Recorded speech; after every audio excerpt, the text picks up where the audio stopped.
Dave, would you tell us, ignoring people, how this stuff works, please? Okay, well, we got to start the organ. That's the first thing. And so there are 2 switches on a Hammond organ to do that. There's your name on it. Oh, we can hear a quick spiel on that. So there are 2 kinds of drawbars, which are these guys here, which once we turn the organ on, I'll show you what they do. Early organs, like this one, which is from the late 40s, had stepped drawbars. So they went click, click, click, click, click, click, click for each of these numbers. And sometime in the early 50s, I think it was, just before the B3, they switched to these kind of drawbars, which are more like a fader, which they still make some noise, but when you're holding down a note and you move them around, it's smooth. Instead of being one volume off, another volume off, another volume off, this just goes like a fader. And so certain organ players like to do things like, you pull these out and you hold a chord and you can move these around, and it's just kind of easier. They move faster and smoother. So on December 17th, 2019 at 4 o'clock in the morning, Daniel and I took the old ones out, unsoldered all of these wires, and put these ones in and buttoned it back up, and now we have smooth drawbars on a 1947 Hammond CV.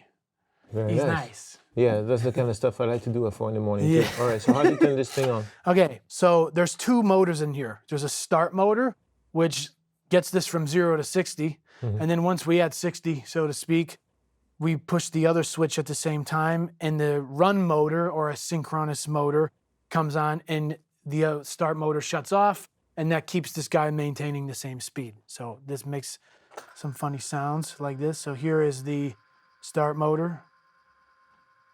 Takes a little while.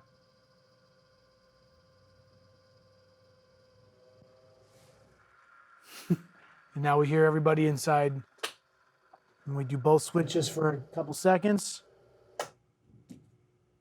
And now the tubes are going to warm up, and it's on. So when a Hammond organ is on, the thing that actually makes the sound in it is called a tone wheel. So the same way you have a electromagnetic pickup on an electric guitar or inside a Rhodes, this is a string that vibrates in front of a magnet. That is a metal circular dowel that vibrates in front of a magnet, and this is a gear that's always spinning in front of a magnet or pickup. So when you play notes, basically all the notes are on, and whatever keys you press opens those circuits. So that's why everything in here is moving. Cool. So that's that black and white stuff. These are preset keys. So presets. These presets. These are awesome. Yeah, like plugins, but really old. Yeah. So these 2 sets of drawbars are for this manual, and these 2 sets of drawbars are for this manual. And if we had pedals hooked up to this organ, then you would have these 2 drawbars for those. So when you press B flat, you get this set, and you can make whatever sound you want with the drawbars. And if you use the B keys preset, then you get this set. So you can have 4 of your own sounds dialed in at any time and move them around.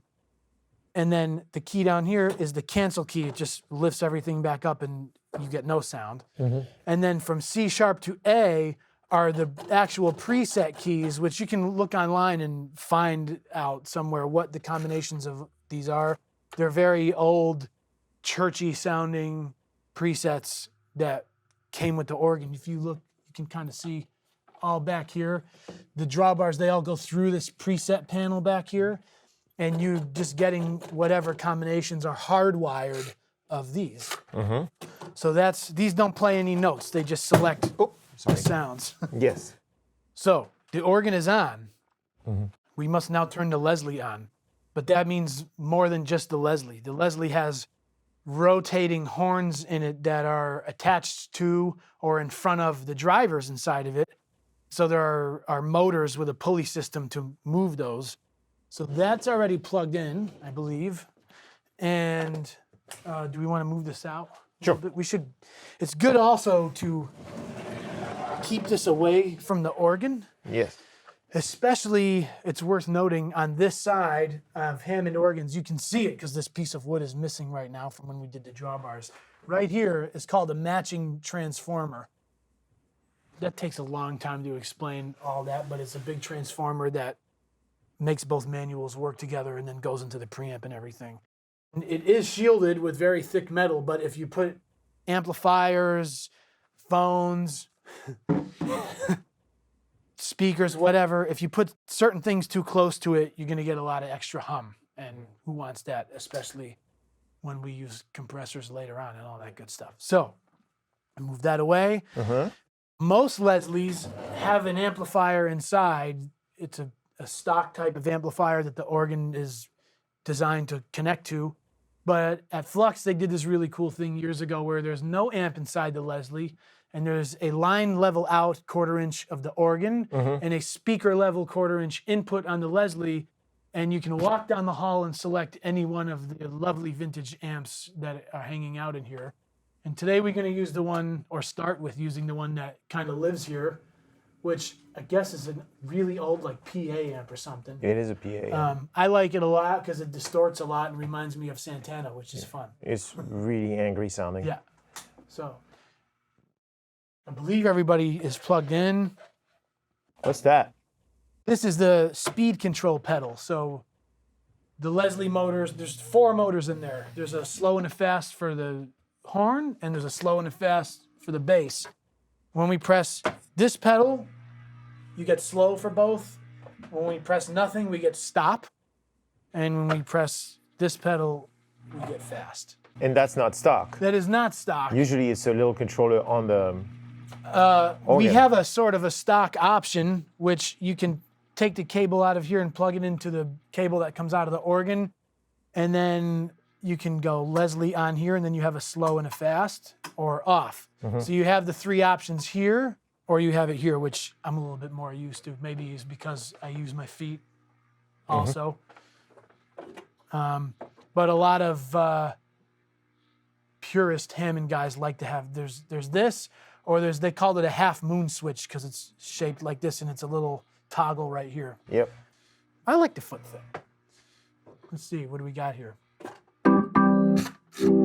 Okay, so the very short version of what drawbars do is, if you know about the harmonic series, first, second, third, so on, the white drawbars are even harmonics.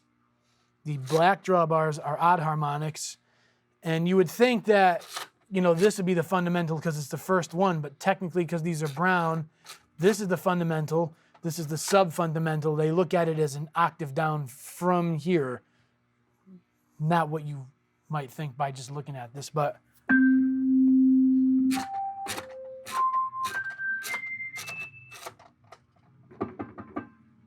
oh, that's because we're pulling voltage for the percussion here.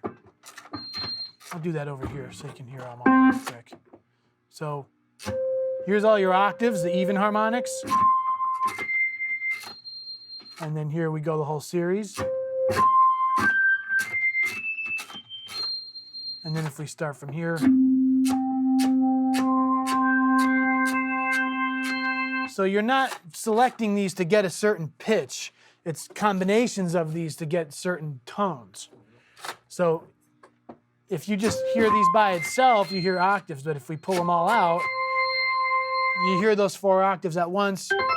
When you start playing notes, you don't hear 4 different notes anymore, you hear a tone. So there you go. So we're gonna set these up for what I think we might use for this song as a sort of a starting point. I had a couple things in mind. And on this preset, we have this. And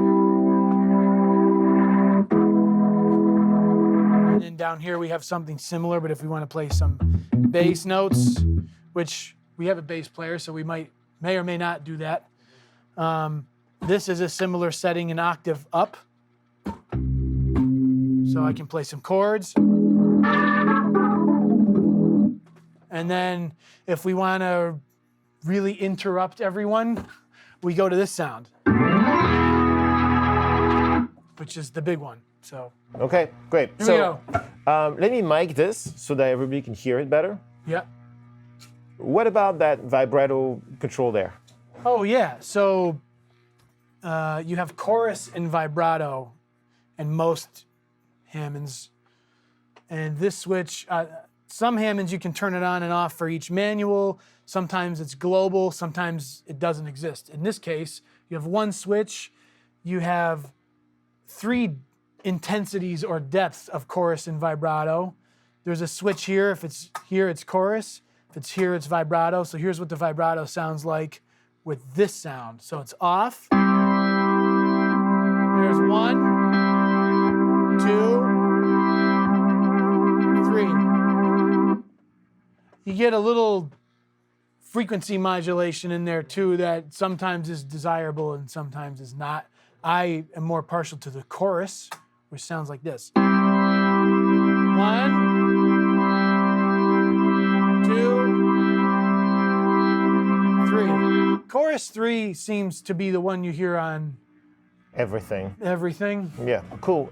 And what about the percussion? Percussion is a cool thing. You only get it on the upper manual when you use this set of drawbars, which is why this drawbar right now doesn't come on, because everything here is all tube and mechanical. So voltage comes from those types of circuits and has to go through different parts of the preamp and drawbars in here. So we have 2nd, 3rd, and 5th harmonics over here on a slider. So that means these guys. Instead of having just a tone, I'll turn the chorus off, you can have an attack with a decay to add some attack to your tone. So if I turn up 2nd, I turn up 3rd, I turn up 5th, and that's what you get by itself. A very popular sound that comes from jazz guys and blues guys in the 60s is first 3 drawbars, 3rd percussion. So without percussion, this is sounds like this. If I start dialing in the percussion, now you could just get that harmonic from pulling out that drawbar, but if you do it with the percussion, you get a nice, fun attack. Cool.